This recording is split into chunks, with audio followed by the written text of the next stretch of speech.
27 તારીખના રોજ એક વયોવૃદ્ધ માજીના મરણ જવાના કારણે એમના જે વાલી વારસ હતા એ લોકો એમના મૃતદેહને જે છે એ એસએસજી હોસ્પિટલ ખાતે કોલ્ડ સ્ટોરેજમાં મૂકી ગયેલા હતા અને ગઈકાલે સવારે 9 વાગ્યાના સુમારે જ્યારે તે લોકો ગયા ત્યારે બોડી જે છે એ ડિકમ્પોઝ જેવી હાલતમાં જોવા મળતા એ લોકો તરફથી જે છે ઉશ્કેરાટભર્યું વાતાવરણ ઊભું કરેલું હતું અને ત્યારબાદ જે છે તેના સ્ટાફ જે છે એની સાથે મારામારીની ઘટના બનેલી હતી.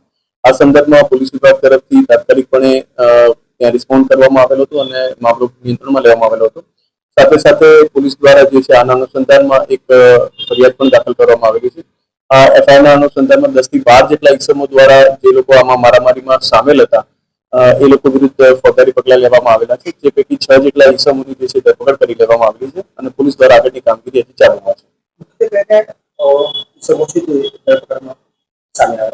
જે મરણ જનાર મહિલા જે છે એના પુત્રો જે છે એના પૌત્ર જે છે એના જે સંબંધીઓ જે છે એ લોકોને અટકમાં લીધેલા છે અને અત્યારે સીસીટીવી ફૂટેજ અને અન્ય પુરાવા ભેગા કરવાની કામગીરી ચાલુમાં છે.